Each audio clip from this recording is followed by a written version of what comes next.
우리의 죄를 깨끗이 씻어주시는 줄로 믿습니다. 아멘.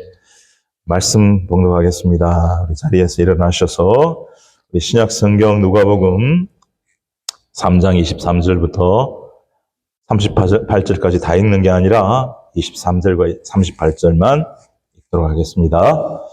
함께 봉독합니다. 예수께서 가르치심을 시작할 때에 30제쯤 되시니라. 사람들이 아는 대로는 요셉의 아들이니 요셉의 위는 헬리오. 38절입니다.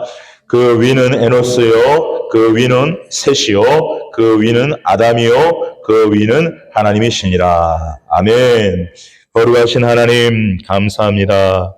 부족한 주의 종이 하나님의 말씀을 받들어 이 시간 해석하고 선포하며 가르칠 때에 이 말씀 속에 성령께서 감동하시고 역사하여 주셔서 전하는 자나 듣는 자나 귀한 은혜 받게 하여 주시옵시고 하나님의 영광 위에 예수 그리스도와 동행하며 아름답게 살아가는 우리 모두가 되어줄 수 있도록 축복하여 주옵소서. 감사하고 예수님의 이름으로 기도합나이다.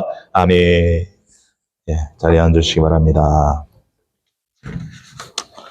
예, 오늘 저는 예수님의 족보를 묵상하며 라는 제목으로 누가복음 10번째 시간, 11번째인가요? 말씀을 전하도록 하겠습니다. 예, 여러분 평상시에 성경에서 예수님의 족보가 마태복음 1장과 누가복음 3장에 나와 있는데 여러분 읽으실 때 어떤 느낌이셨나요? 아, 이렇게 사람 이름이 많구나. 예. 뭐 나와는 별 상관이 없겠지. 그리고 그냥 뭐 큰 의미 없이 넘어갔을 수도 있었겠습니다. 저도 그런 적들이 많이 있었던 것 같습니다. 근데 이번에 말씀을 준비하면서 계속 묵상하고 또 성경을 공부하는 가운데에 우리 누가가 예수님의 족보를 조금은 독특하게, 특별하게 기록했다고 하는 것이 깨달아지면서 참 감사하게 느껴졌어요. 네. 마가복음과 요한복음에는 예수님의 족보가 나오지 않고 있거든요. 근데 누가가 좀 특별한 깨달음을 가지고 영감으로 기록한 것이 아닌가 생각을 했습니다. 여러분 성경에 보면 족보가 적지 않게 나옵니다. 어디에 가장 많이 족보가 나오냐면 인류의 뿌리를 다루는 책인 창세기에 가장 많이 나옵니다. 창세기 5장에는 아담의 계보, 아담의 족보가 나오고요. 그래서 뭐 여러분 아시잖아요. 900 몇 세를 살고 그래서 에녹은 하나님이 데려가시고 무드셀라는 969세까지 살고 이런 그게 창세기 5장에 나오죠. 그리고 창세기 10장에는 그 유명한 노아와 세 아들의 이야기가 나옵니다. 족보가 나옵니다.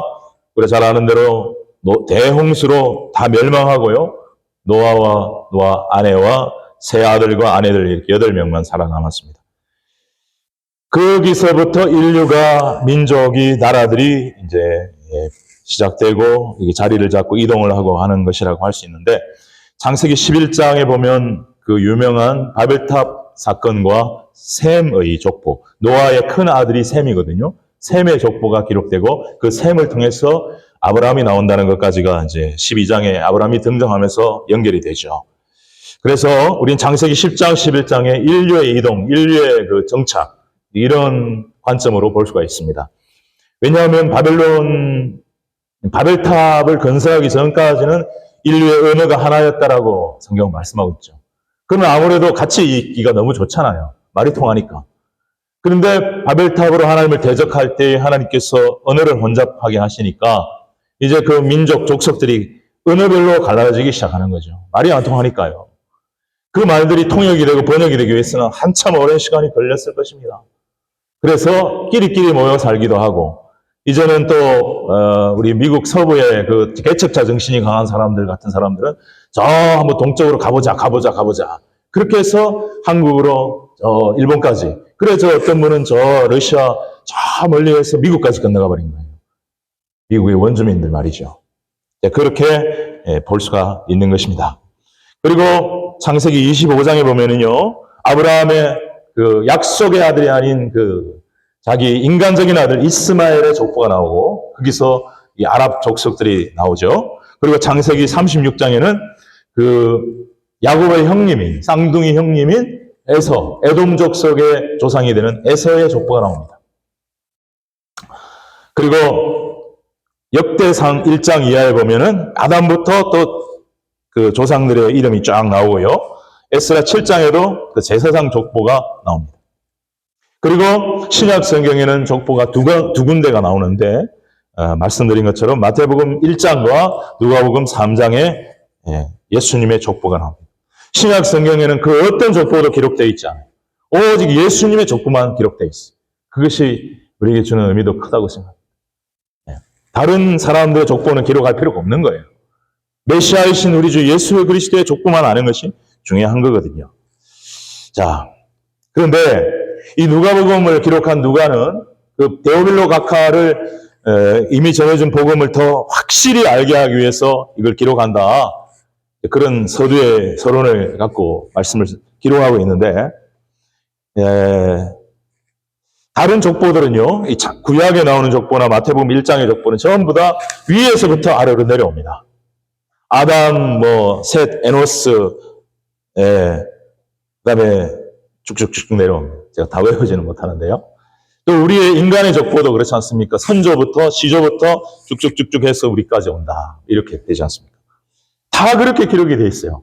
그런데 누가는 독특하게도 우리 누가복음 읽었지만 위는 누구, 위는 누구, 위는 누구, 위는 누구 해가지고 38절에 보면 위는 아담이요, 위는 하나님이시니라. 그렇게 첫사람 아담에게까지 올라가고 하나님까지 올라가는 그런 다른 모든 족보들은 하향식 족보라면 누가복음의 족보는 상향식 족보. 그래서 하나님이 나오는. 참 이게 은혜가 되더라고요. 여러분, 인간이 무슨 소리를 하더라도 쥐나르니니 어떤 소리를 하더라도 그 귀 기울일 필요 없습니다. 사람이 어디서 와서 어디로 가는 것이, 어디로부터 와서 어디로 가는가 아는 것이 얼마나 중요한지 모르는데, 진화론 자들은 단지 인간이 그냥 그 분자 덩어리들이 나중에 수억 년이 지나서 생명이 되고 원숭이가 사람이 됐다 그러는데, 그거 증명할 수도 없고요. 그거는 인간의 존엄성을 무너뜨리는 정말 너무나도 안 좋은 거고요. 성경은 우리는 첫사람 아담과 이브의 후손으로 땅에 존재하게 되었다라고 말씀하고 있고, 그 아담과 이브는 하나님께서 창조하시고 하나님 흙으로 창조하신 그 속에 하나님이 영을 불어넣으셔서 인류가 되어진 줄로 믿습니다. 그러므로 이 말은 뭐냐면은 저나 여러분 모두가 위에 조상들은 다 다르죠. 저도 저희 아버지 있고 여러분도 여러분의 아버지가 있는데 다 달라요. 그런데 올라가면 누가 나온다는 거예요?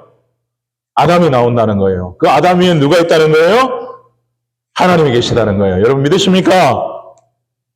여러분 현대 과학 문명이 급속도로 발전하는 이 시대에 우리가 살아가면서요. AI니 로봇 기술이니 저기 인공위성의 개발이니 우주의 개발이니 하면서 급속도로 발전하는 미래에 대해서 우리가 깊은 관심을 갖습니다. 어떻게 될까? 어떻게 준비해야 할까?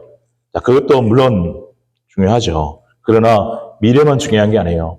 사람은 그 근본을 알아야 돼요. 그 근원이, 그 생명의 뿌리가, 나의 조상의 뿌리가 어디서 왔는지를 아는 것, 미래를 아는 것도 중요하지만 과거를 알고 내 뿌리를 아는 것은 어떻게 보면 더 중요하다고 말할 수가 있겠습니다. 과거도 모르고 미래만 관심 가지는 것은요, 뿌리 없는 나무와 같아요. 바람이 오면 모래 위에 지은 집 같아요. 환란이 닥치면 무너져 없어버리면 되는 거예요. 그러나 뿌리를 알고 뿌리를 이해하고 하나님이 뿌리신 걸 알고 그가 보내신 예수 그리스도를 믿고 든든히 준비하면 반석 위에 지은 집이요, 뿌리가 깊이 내린 그 감람나무요, 무화과나무요, 포도나무요, 아름다운 백향목 나무같이 아름답고 풍성하게 하나님 앞에 열매 맺게 되는 줄로 믿습니다. 할렐루야. 자, 그러면 마태복음과 누가복음에 이제 예수님의 족보가 나오는데요. 비교를 조금 간단하게 해보겠습니다. 마태복음 1장 1절로 한번 가보겠습니다. 마태복음 1장 1절. 여러분 이제 성경 구절이 조금 많이 등장합니다. 빨리 따라오셔야 됩니다. 시작. 아브라함과 다윗의 자손 예수 그리스도의 계보나 족보나 뭐 비슷한 얘기인데요. 뭐 차이를 설명하는데 뭐 크게 다르지 않다 생각합니다. 마태복음은 마태가 유대인 독자들을 향해 기록한 복음서이기 때문에 유대인들을 어떻게 하면 예수를 잘 믿게 할까요? 오직 목적이 있습니다. 그래서 이 유대인들에게 예수는 누구냐 하면은 예수는 우리 유대인의 조상 중에 조상인 아브라함과 조상 중에 가장 위대한 왕인 다윗 왕에게 하나님이 약속하셨던 그 메시아가 바로 예수다 하는 것을 보여주기 위해 족보를 기록한 거예요. 그래서 아브라함과 다윗의 자손 예수 그리스도의 계보라. 왜 아브라함과 다윗이냐? 하나님께서 아브라함에게 직접 나타나셔서 약속하셨고 하나님이 다윗에게 나타나셔서 약속하셨기 때문에 다윗에게 약속한 것은 지난주에도 우리가 말씀을 살펴보았어요. 그럼 아브라함은 어떤 약속을 하시냐? 창세기 22장 17절 18절입니다. 자, 같이 읽겠습니다. 시작. 내가 내게 큰 복을 주고 내 씨가 크게 번성하여 하늘의 별과 같고 바닷가의 모래와 같게 하리니 너의 씨가 그 대적의 성문을 차지하리라. 또 내 씨로 말미암아 천하 만민이 복을 받으리라. 아멘. 여기 씨가 누구냐? 아브라함의 육신적인 자손들도 될 수 있지만 그 씨 중에서 나온 예수 그리스도. 그가 대적의 성문을 차지하리라. 원수의 그 게이트, 문, 그것을 차지할 거다. 원수를 정복할 것이다. 이런 거죠. 사탄 마귀를 원수라고 하지 않습니까? 자, 너의 씨로 말미암아 천하 만민이 복을 받을 것이다. 여기 복은 잘 먹고 잘 사는 게 아니라 근본적으로는 근원적으로는 구원의 복을 받게 될 것이다. 그분은 우리 주 예수 그리스도이십니다. 아멘. 그 약속하신 하나님의 약속이 바로 예수 그리스도를 통해서 이루어진다. 그래서 아브라함이 이제 자손을 쭉쭉 낳는데 이제 그것이 흘러서 예수께로 간다. 그걸 보여줘요. 그래서 그 중간 과정에는 또 누가 있느냐? 다윗에게 하나님께서 언약을 하셨거든요. 그걸 다윗 언약이라고 그러는데 사무엘하 7장 12절부터 13절 지난주에 보았던 겁니다. 내가 읽을게요. 내 수완이 있어서 내 조상들과 함께 누울 때 내가 내 몸에서 내 씨를 내 뒤에 세워 그의 나라를 경고하리라. 그는 내 이름을 위하여 집을 건축하게 할 것이요. 나는 그의 나라 왕위를 영원히 경고하게 하리라. 여기도 씨가 나오죠. 그 씨가 바로 예수 그리스도고 그의 나라는 영원히 경고하게 될 거다. 그의 나라가 영원히 경고한 나라는 예수 그리스도밖에 없는 것입니다. 자, 이 약속을 하나님이 지키시기 위해서 이렇게 예수 그리스도를 유대인의 왕, 유대인의 메시아로 보내셨다 하는 것을 보여주기 위한 것입니다. 자, 그 반면에 누가복음의 족보는 아브라함 위에까지 올라갑니다. 아브라함 위에. 그래서 결국은 인류의 최고의 조상인 첫 번째 조상인 아담에까지 올라가고 그리고 하나님께까지 올라가서 예수 그리스도는 모든 인류의 구원자임을 보여주기 위해서 기록한 것이라고 할 수가 있겠습니다. 여기서 여러분, 자, 뭐 질문을 안 가지신 분도 있겠지만 공통된 질문이 있습니다. 우리가 예수님의 육신의 아버지를 요셉으로 이해하고 있죠. 그죠? 잘 알죠? 요셉. 목수 요셉. 마리아와 그 이야기, 예수님 태어날 때 그 이야기 우리 너무 잘 알고 있습니다. 근데 이 마태복음의 족보와 누가복음의 족보에 보면은요, 예수님의 육신의 아버지 요셉의 아버지의 이름이 달리 나와 있어요. 자, 마태복음 1장 16절에 보면, 자, 읽읍시다. 시작. 야곱은 마리아의 남편 요셉을 낳았으니 마리아에게서 그리스도라 칭하는 예수가 나시니라. 자, 요셉의 아버지가 누구라는 거예요? 야곱이라는 거죠. 그죠? 그리고 요셉이 예수를 낳았다고 하지 않고 마리아에게서 예수가 나시니라. 여자의 후손으로 왔다는 걸 보여주는 거죠. 자, 그런데 누가복음 3장 23절에 보시면 누가복음 3장 23절. 자, 봅시다. 예수께서 가르치심을 시작하실 때에 30세쯤 되시니라. 사람들이 아는 대로는 요셉의 아들이니 요셉의 위는 누구요? 헬리니. 다르죠?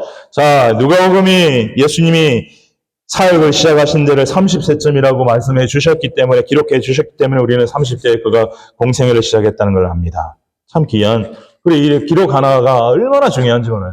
여러분, 제가 뭔 기록을 하는데 나중에 100년 뒤, 500년 뒤, 1000년 뒤에 내 후손이 내 기록을 발견하고 그거를 알고 그 굉장히 중요하고 의미 있는 것일 수 있잖아요. 그죠? 그런 것처럼 글자 하나, 문자 하나 하나 쓰는 것도 굉장히 중요하다. 근데 헨리라고 나와 있어, 헨리. 이거 뭐지? 헨리는 그럼 야곱의 다른 이름인가? 그렇지 않습니다. 다른 사람입니다.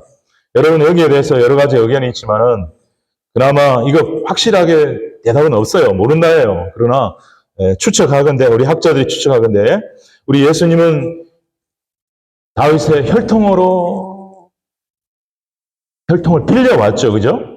그 혈통을 완전히 순수하게 통해온 건 아니죠. 성령으로 잉태되었으니까. 그죠? 그러니까 요셉의 계보도 올라가도 되고 어머니 마리아의 계보로 올라가도 돼요? 안 돼요? 돼요. 근데 마침 이 요셉과 마리아가 다 다윗의 자손이야. 다윗의 자손. 그래서 이 헨리는 마리아의 아버지라고 보통 봅니다. 네. 그래서 이 누가는 독특하게 요셉의 아버지를 야곱으로 기록하지 않고 하기야 이 누가는 정말 예민하고 특별한 분이어서 그런 것까지 하나도 잡아 올라가는 거예요. 기왕이면 마태복음에 있는 족보 그대로 쓸 바에 쓸 이유가 없잖아요. 그래서 어머니를 따르는 족보도 가능하겠구나 생각했던 것 같습니다. 그래서 쭉 올라가는 거예요. 그래서 다윗까지 올라가죠. 근데 여러분, 그 다윗의 아들들이 10명이 넘거든요. 그 10명 중에 마태복음에는 나와 이 요셉의 족보에는 다윗 왕의 아들인 누구로 연결되냐면 솔로몬 왕으로 연결됩니다. 그리고 르호보암 왕으로 연결됩니다. 그 왕족들로 쭉 연결이 됩니다. 그런데 그 왕들 중에도 이름이 빠져있는 이름도 있지만, 그런데요, 이 마리아의 족보를 이렇게 따져 올라가 보면요, 왕들이 없어요. 다윗의 아들 중에 그 10명이 넘는 아들 중에 솔로몬의 형님뻘이에요. 바로 그 형님뻘인데 나단이라는 사람이 있어요. 나단. 왕자죠. 그 나단의 후예인 걸로 돼 있어요. 다윗이 10명의 형제가 있으니까 어느 형제를 통해서 내려와도 다윗의 자손이잖아요. 그죠? 이해되시죠? 그렇게 돼 있던 거예요. 자, 제가 이런 말씀들을 묵상하면서 여러 가지 참 궁금한 게 생기더라고요. 다윗의 10명에 넘는 이 자손 중에서 이렇게 후손들이 쭉 내려왔다면 지금도 다윗의 자손들이 있을까요? 없을까요? 현대 존재하고 있을까요? 없을까요? 당연히 존재하죠.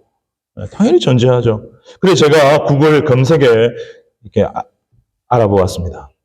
예수님의 족보를 묵상하고 생각하면서 그러면 이 세계에 전 세계적으로 가장 오래된 족보를 가지고 있는 어떤 가문이나 이런 것들이 있을까 알아보았더니 그게 나오더라고요.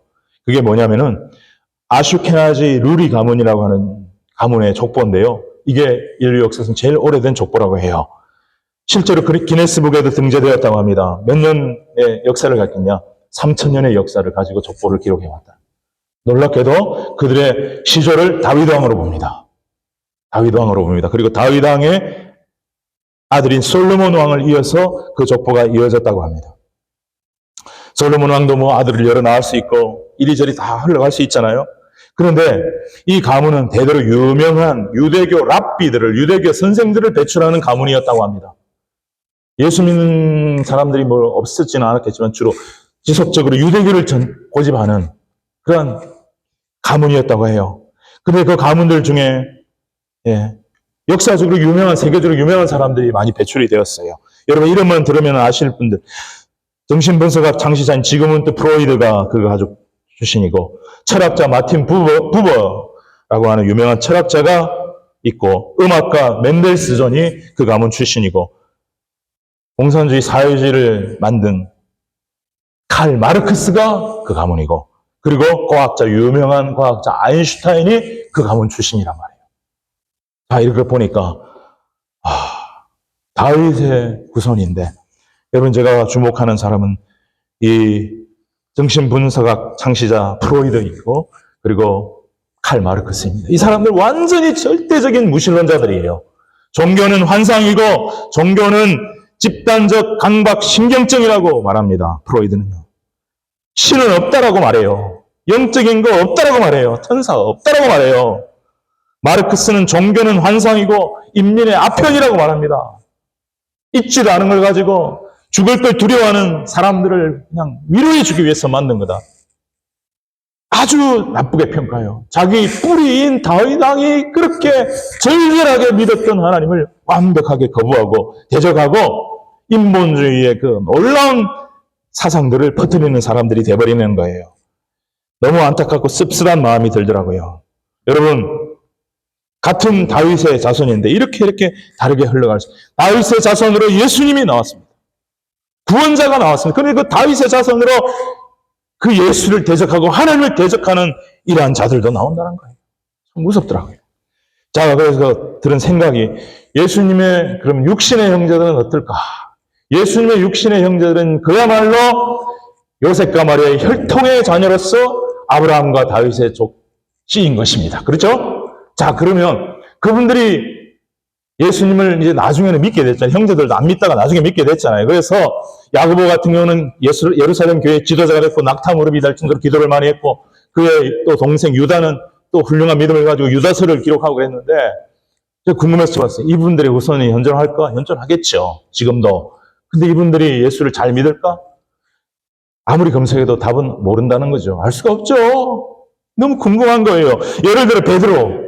그렇게 성령 충만받고 뒤집어져가지고 수천 명을 죽게 인도하고 마지막에 거꾸로 십자가에 매달려 죽었던 베드로 후손이 있을 가능성이 있잖아요. 왜냐하면 장모가 나오니까. 그죠? 바울이나 예수님은 자손이 없지만 베드로는 있을 가능성이 있는데 만약 그의 자손이 있다면 그들의 자손들이 현존하고 있다면 어떻게 살고 있고 그들도 자기의 조상 베드로처럼 열심히 예수님을 믿고 있을까? 너무너무 궁금한 거예요. 궁금해지더라고요. 사랑하는 여러분, 제가 예수님의 족보, 누가복음의 족보, 이렇게 위로 올라가는 족보를 계속 생각하다 보니까 나도 궁금해지더라고요. 내 위에 누가 있을까? 여러분 그런 생각 해보셨어요? 나는 우리 아버지, 할아버지 이름까지밖에 몰라요. 그 전에 제사 많이 지낼 때는 우리 아버지가 족보라는 책을 갖고 있더라고요. 근데 나는 별로 관심이 없었어요. 한문으로 돼 있고 뭐. 근데 그 족보가 있는지 없는지도 모르고 돌아가시기 전에 우리 큰형님한테 줬는지 아니 없어졌는지도 몰라요. 근데 분명한 것은 전하 여러분이나 여러분 위에 아버지, 할아버지 그 위에 수백 년, 수천 년 동안 조상들이 있단 말이에요. 그죠? 근데 아까 말씀드린 것처럼 결론은 끝까지 올라가면 아담이 나오고 노아가 나온단 말이에요. 네? 제 마음에 우리가 내 조상을 끝까지 추적해서 올라가다 보면 노아와 그 세 아들에 걸릴 거고 세 아들 중에 어느 한 사람에게 걸릴 거고 그 세 아들들의 시대로 돌아가 보면 노아 홍수 이후이기 때문에 노아와 그 세 아들은 이제 하나님을 잘 믿었을 거예요. 그죠? 확실히 잘 믿었어요. 그 이후로 이제 막 변절들이 시작되었지만 그 제가 생각해 보니까 그 전에 오르고 올라가면은 하나님과 연결되고 하나님의 신앙을 갖고 있는 그 우리 조상들이 있었겠구나. 그런데 그 사이에 수천 년 기간 동안은 우리 조상들은 하나님과의 관계가 끊어졌겠구나. 고리가 끊어졌겠구나. 이 생각이 들더라고요. 여러분, 아까 제가 셈함 야벳 이야기하면서 인류의 이동 이야기를 드렸는데요. 여러분, 우리 한국 한 사람이 요즘에 이 DNA 유전자를 검사해가지고 친자를 알아내는 그런 것도 있습니다. 이게 내 진짜 아들인가, 진짜 딸인가, 유전자 검사하면 나오는데요. 그리고 질병도 내가 취약한 질병이 뭔가도 유전자 검사하면 나오고, 또 하나 많이 하는 게 뭐냐면 조상 찾기, ancestor 찾아가는 거. 그 유전자를 검색하는 거, 근데 돈이 좀 비싸더라고요. 한국으로는 20-30만 원 한대요. 제가 안 해도 될 것 같다는 생각이 듭니다. 그때요. 아니까. 저 올라가면 아담인데, 근데 이 유전자 검사는 아담까지 못 올라갑니다. 제가 보니까 한 1000년, 2000년 정도까지 올라갈 수 있는지 모르지만, 한 사람이 어쨌든 올려있는 글을 봤어요. 자기가 조상 찾기 유전자 검사를 했더니, 자기의 그 피에 분석을 해보는데, 한국인이 55.08%, 일본 사람이 23.03%, 중국 사람이 19.17%, 몽골 사람이 1.8%가 섞여 있고, 저 멀리 키르기스스탄이 0.64%가 섞여 있고 카자흐스탄이 0.26%가 섞여 있더래요. 근데 놀라운 거는요. 저 아프리카 이리오피아의 피가 0.01%가 섞여 있다는 거예요. 이게 뭘 말합니까? 그게 고대 근동에서 시작했던 셈함 야벳의 그 무리들이 보통 우리가 함 족속은 아프리카 쪽으로 내려가고 중동에 머물렀고 야벳은 유럽으로 올라왔다고 보고 셈은 중동에 머물렀고 이렇게 봅니다. 인도 쪽으로 갔고. 그런데 아까도 말씀드렸지만 개체가 정신이 있고 언어가 이제 혼잡이 되면서 그 중에 뭐 뜻이 있었는지 하여튼 열정이 있었는지 가보자. 우리 미지의 땅으로 가보자. 그런 사람들이 샘함 야베 다 있었단 말이에요. 그 숫자 분포는 우리가 알 수 없지만 그렇게 해서 가다가 이제 생긴 것들이 이제 아시아 민족이라. 그게 섞여 있잖아요. 여러분, 우리 누가복음 3장 38절 우리가 다시 한번 읽어볼 수 있습니다. 우리의 뿌리는요, 잘 아셔야 돼요. 어디까지 올라가냐면 그 위는 에노스요, 그 위는 셋이요, 그 위는 아담이요, 그 위는 하나님. 우리의 조상은 아담이라는 거, 그리고 그것이 이제 노아 때 한번 홍수가 일어났기 때문에 노아에 딱 걸린다는 거. 여러분 확실히 믿으시기를 바랍니다. 네. 자, 그 다음에 우리 사도행전 17장 26절 사도 바울도 이런 말씀을 기록하고 있어요. 감동으로 성령. 시작 읽습니다. 인류의 모든 족속을 한 혈통으로 만드사 온 땅에 살게 하시고 여기까지. 영어로 보면 He made from one man every nation of mankind to live on all the face of the earth. 한 사람을 만드시고 거기서부터 모든 every nation, 모든 민족과 나라들을 만드셨다. 여러분, 제가 이번에 이 족보 공부하면서 여러 가지를 많이 공부해 왔거든요. 재밌는 게 신기한 게 참 많더라고요. 이 유전학이라고 하는 거 아까 DNA 얘기 드렸는데 이게 최근에 발견된 학문인데요. 굉장히 재미가 있는 학문이에요. 닥터 스펜스 웰스라고 하는 유전학자가 연구를 하는데 남성의 염색체는 XY이고 여성의 염색체는 XX입니다. 달라요. 근데 왜 하필 남자에게는 XY가 있는가? 이걸 분석을 해봤더니 남자 아버지가 남자 아들에게만 Y를 유전시킨대요. 절대 딸한테는 안 간대요. 그래서 그 Y를 모든 아들들이 갖고 있대요. 그 뿌리를 자꾸 찾아가니까 찾고 찾아가다 보니까 결국 한 남성에게 이렇게 되더라는 거예요. 여러분 그게 아담 아닐까요? 맞죠? 과학적으로도 연구를 그렇게 하더라고요. 또 여성은 또 특이한 게 뭐냐면은 우리 생물학 시간에 우리 한국말로는 미토콘드리아라고 배웠는데요. 우리 영어로는 마이토콘드리아. 우리 생물학과 나온 선호 마이토콘드리아 맞습니까? 마이토콘드리아 DNA라고 하는 것이 있는데 이거는 남자 여자 다 갖고 있는 건데요. 오직 어머니를 통해서만 유전이 됩니다. 어머니를 통해서 아들에게도 올 수 있고 딸에게도 올 수 있지만 그 아들은 유전을 못 시키고 딸만이 또 다음 딸에게 이 마이토콘드리아 DNA를 유전시킨다는 거예요. 그래서 버클리 대학에서 연구를 해보니까 이것도 올라가니 한 여성에게서 마이토콘드리아 DNA가 나온 거구나. 이 여성이 누굽니까? 이브. 재밌죠? 재밌죠? 자.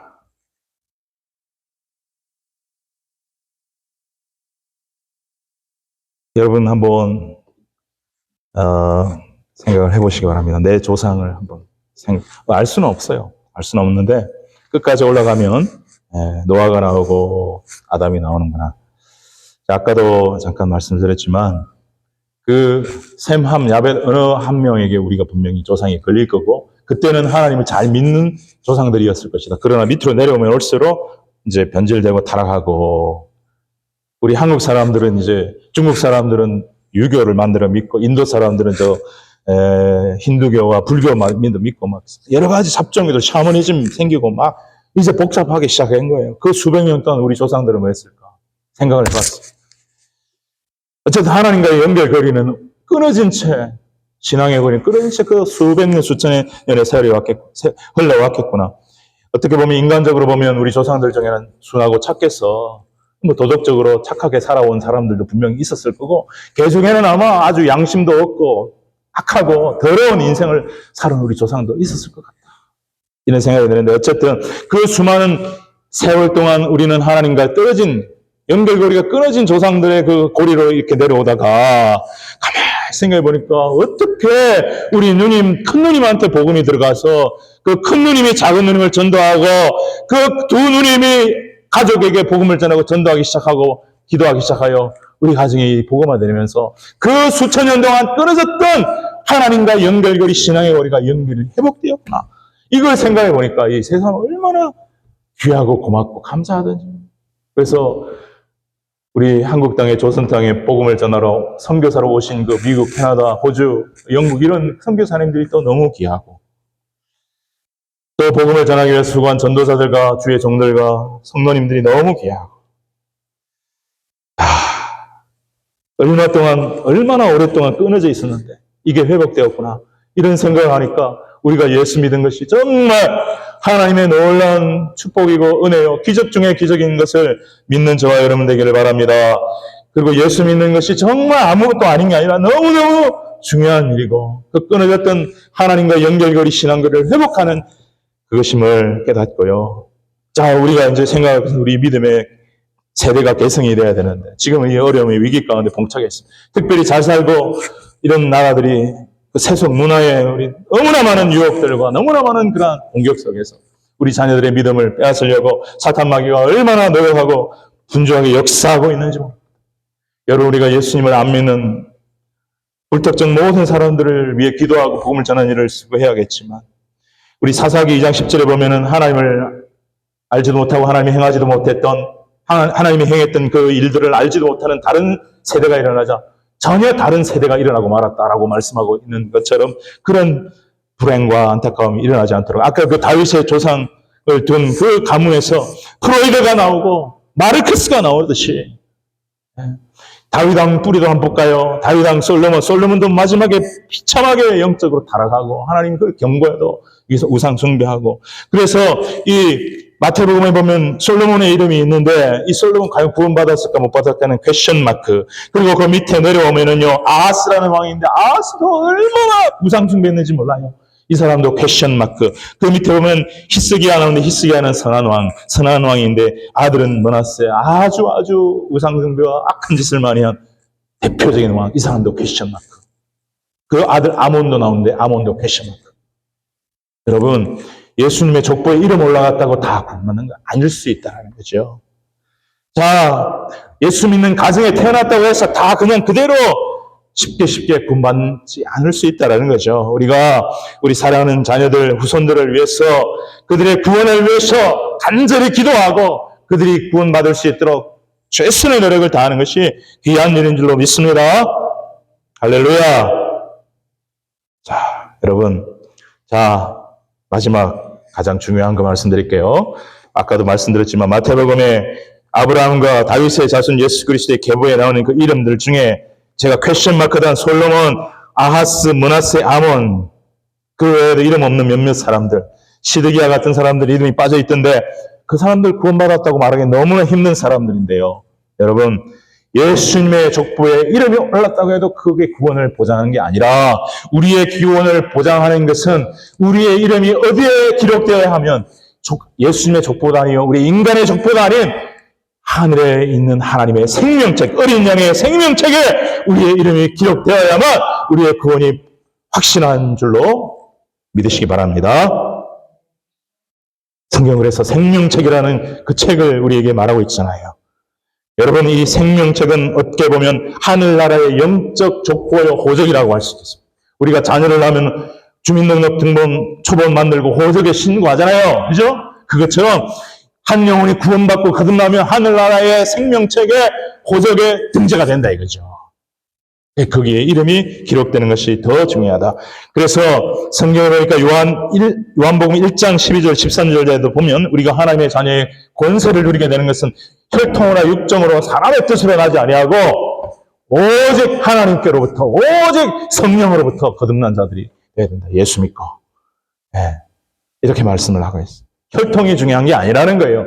내 뿌리가 조선의 왕이니 저 고려의 왕이니 이딴 게 중요한 게 아니라는 거예요. 내 조상이 저 고려시대 노비니 천민이니 그게 중요한 게 아니라는 거예요. 우리가 복음을 듣고 예수 그리스도를 믿으면 진짜 거듭나면 하나님 나라에 다 왕자와 공주가 되는 줄로 믿습니다. 할렐루야. 제발 내 자신을 과소평가하고 살지 마세요. 나 별볼일 없는 인생이라 함부로 정죄하고 살지 마세요.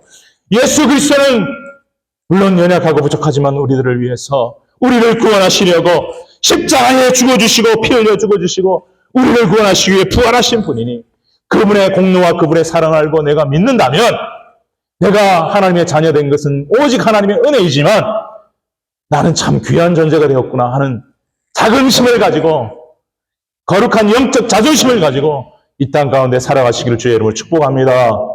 그딴 그 과학기술이니 로봇이니 뭐 이런 것들에 주눅들지 말고요. 제발. 여러분, 기계의 족보가 있다면 AI의 족보는 몇 년 전부터 시작한 거예요. 그죠? 그 얼마 되지도 않는 것들. 그거 인간들이 만든 거잖아요. 인간은 하나님이 만든 거잖아요. 그런데 그 AI 기술들, 로봇들이 인간을 지배한다고 한다면 말이 안 되는 거잖아요. 그거 결국 악이거든요. 하나님 그런 거 놔두지 않거든요. 인간이 하나님 만든 인간이 하나님을 대적하려고 하니까 결국 그렇게 놔두지 않는 거거든요. 심판이 있는 거거든요. 여러분, 우리 언젠가 반드시 심판이 있는 걸 믿으십니까? 심판이 있는 걸 믿으십니까? 신자든 불신자든 하나님이 심판하신다는 걸 믿으십니까? 그럼 정신 차리고 살아가게 돼요. 내 자녀가 믿는 가정에서 태어났다고 보장된 게 아니라는 거예요. 목사 아들이고 목사 딸이라고 자동 구원받은 게 아니라는 거예요. 회개하고 예수 믿고 거듭나야 된다는 거죠. 그래서 예수님은 혈통보다 믿음을 중요시하신 말씀이 마태복음 12장 50절에 나오는데 한번 읽어봅시다. 시작. 누구든지 하늘에 계신 내 아버지의 뜻대로 하는 자가 내 형제요 자매요 어머니니라 하시더라. 그래요. 예수님의 육적인 혈통이라고 자기의 동생들이라고 그냥 알았어 너네 뭐 그냥 내 어머니 아버지라고 알았어 나 그냥 공짜로 구원시켜 아니라는 거예요. 오직 믿음으로 아멘. 오직 회개와 믿음으로 예수를 믿어야 구원받는 거예요. 하늘에 계신 내 아버지의 뜻대로 행하는 자가 내 형제여 자매다. 오랜만에 하늘에 계신 내 아버지의 뜻을 묵상해 보려고 했습니다. 여러분, 제게 깨닫게 해주신 하나님의 뜻, 객관적인 성경에 나온 하나님의 뜻입니다. 우리 개개인에게 주관적으로 섭리하시고 인도하신 하나님의 뜻은 개인적으로 다 다를 수 있지만 성경에 객관적으로 나와 있는 하나님의 뜻을 정리해 보았을 때에 믿지 않는 불신자들을 향한 하나님의 뜻은 그들이 예수 믿고 구원받는 겁니다. 요한복음 6장 40절. 자, 성경 구절이 많이 나오니까 빨리빨리 읽읍시다. 시작. 내 아버지의 뜻은 아들을 보고 믿는 자마다 영생을 얻는 이것이다. 예수님이 선포하셨잖아요. 천명하셨잖아요. 내가 온 것은 내 뜻을 행하려 함이 아니라 내 아들을 보내신 아버지의 뜻을 행하려 함인데 내 아버지의 뜻은 죄인들인 그래서 멸망당할 수 없는 인생들이 하나님이 보내신 그 아들 예수 그리스도를 믿고 회개하고 믿고 끝나서 영생을 얻는 이것이다. 이것이 불신자를 향한 하나님의 거절할 수 없는 뜻이요 명확한 하나님의 뜻입니다. 그 다음에 이제 믿고 하나님 자녀된 자들을 위한 하나님의 뜻은 세 가지로 한번 볼게요. 자, 우리 데살로니가전서 4장 3절 읽습니다. 시작. 하나님의 뜻은 이것이니 너희의 거룩함이라. 거룩한 삶 살아가야 되는. 악한 마귀가 우리를 유혹합니다. 죄짓도록 유혹합니다. 세상의 더러운 죄악 가운데 물들기로 유혹합니다. 내 자신 속에 있는 내 연약한 자아가 나를 유혹합니다. 서발이 오라 공고한 사람이다. 내 속에 내가 원하는 선은 행하지 아니하고 악을 행하는 내 안에 또 다른 자아가 있구나. 여러분, 우리는 마귀와 싸워야 하고 내 속에 있는 내 죄로 이끌어가는 내 자아와 싸워서 이겨야 합니다. 그래야 거룩한 삶을 살 수 있어요. 아멘이십니까? 자꾸 지면 거룩을 잃어버릴 수도 있어요. 그 다음에는 우리가 잘 아는 데살로니가전서 5장 16절에서 18절까지 시작. 항상 기뻐하라. 쉬지 말고 기도하라. 범사에 감사하라. 이것이 그리스도 예수 안에서 너를 향하신 하나님의 뜻이니라. 거룩한 삶을 살기 위한 어떻게 보면 지침과도 같은 말씀. 예수 믿는 사람은 이해 안 되는 고난이 오고 어려움이 닥쳐도 하나님의 선하심을 믿고 사랑을 믿고 예수의 사랑을 믿고 기뻐하고 기도하고 감사하는 삶을 살면 하나님이 모든 걸 합력하여 선을 이루게 하신다. 여러분 믿으시면 아멘. 저하고 왜 답답한 일이 없고 이해 안 되는 부분이 없겠습니까? 질문이 왜 없겠습니까? 하나님께 원망하고 하나님께 따지고 싶은 것이 왜 없겠습니까? 많은 하나님의 사랑, 하나님의 은혜를 생각하면 그것들은 다 파묻혀버릴 수밖에 없는 아무것도 아닌 것들이더라고요. 항상 기뻐하고 쉬지 말고 기도하고 범사에 감사. 이 말씀이 저와 여러분 생명, 영혼 속에 살아 늘 어려운 일을 당해도 꿈틀거려서 그 말씀대로 순종하며 살아갈 때에 하나님의 뜻을 이루며 살아가게 될 줄로 믿습니다. 그리고 그 다음에 에베소서 5장 17절부터 18절 읽겠습니다. 그러므로 어리석은 자가 되지 말고 오직 주의 뜻이 무엇인가 이해하라. 하나님의 뜻이 무엇인가 알고 살아라. 근데 그 밑에 성령 충만이 나왔네요. 그래서 이게 하나님의 뜻은 성령 충만이구나. 하나님의 뜻은 믿는 자가 술에 취하고 세상에 취하고 돈에 취하고 권력에 취하고 재미에 취해서 살아가는 것이 아니라 말씀에 취하고 성령에 취해서 거룩하게 살고 영혼을 구원하고 마귀와 싸우고 기도하고 기뻐하고 찬양하고 예배하고 감사하며 그렇게 아름답게 살아가는 것이 성령 충만받아 아름답게 살아가는 것이 하나님의 뜻인 줄로 믿습니다. 성령을 우리가 사모하고 성령의 지배를 받아야 되고 성령 세례 받아야 되고 성령의 기름 부음 받아야 되고 성령 충만 받아서 살아가야 된다. 자, 그렇게 우리가 믿음의 삶, 싸우는 삶, 그러면서 이김을 경험하는 삶을 살아갈 때 생명책에 절대 우리 이름은 사라지지 않는다고 우리 요한계시록 3장 5절에서 말씀하고 있더라고요. 같이 읽어보겠습니다. 시작. 이기는 자는 이와 같이 흰옷을 입을 것이요 내가 그 이름을 생명책에서 결코 지우지 아니하고 그 이름을 내 아버지 앞과 그의 천사들 앞에서 시인하리라. 예수님의 말씀. 예수. 얼마나 귀합니까? 우리가 믿음의 삶을 신실하게 살 때 우리의 이름이 주님 앞에 자랑스러운 이름, 기쁨의 이름이 된다는 겁니다. 그러한 축복이 저와 여러분들에게 있게 되기를 주님의 이름으로 축원합니다. 빌립보서 4장 3절 읽어보십시오. 빌립보서 4장 3절 시작. 또 참으로 나와 멍에를 같이 한 내게 구하노니 복음에 나와 함께 힘쓰던 저 여인들을 돕고 또한 글레멘드와 그 외에 나의 동역자들을 도우라. 그 이름들이 어디에? 생명책에 확실히 기록되어 있다. 복음을 위해 복음 전하는 자들과 함께 동역하고 복음 전하는 자를 위해 기도하고 함께 복음을 전하며 복음을 위해 함께 수고하는 삶을 살아가는 사람들. 이 사람들 거듭난 사람들의 확률이 거의 100%고 이 사람들 거의 틀림없이 생명책이에요. 여러분 복음을 위해 아름답게 살아갈 동기가 여기서도 생길 수 있었으면 좋겠습니다. 그러나 안타깝게도 이 생명책에 이름이 기록되지 못한 자들은 불못에 던져진다고 요한계시록 20장 15절에 말씀하고 있습니다. 요한계시록 20장 15절에 보면 같이 읽습니다. 시작. 누구든지 생명책에 그 이름이 기록되지 못한 자는 불못에 던져지는. If anyone's name was not found written in the book of life. 그 이름이 생명책에 기록되지 않는다. 그들은 천국에 들어갈 수 없고 영원한 불못으로 들어갈 수밖에 없습니다. 사랑하는 여러분, 오늘 선포하고 나는 하나님의 말씀을 통해서 저와 여러분의 영혼에 하나님이 주시는 귀한 음성이 들려지기를 바라고 내 삶을 어떻게 살아야 되겠다 하는 결단이 새로워지는 그런 귀한 말씀이 되었기를 주님의 이름으로 축원합니다. 우리 자리에서 일어나셔서 우리 찬양하겠습니다. 우리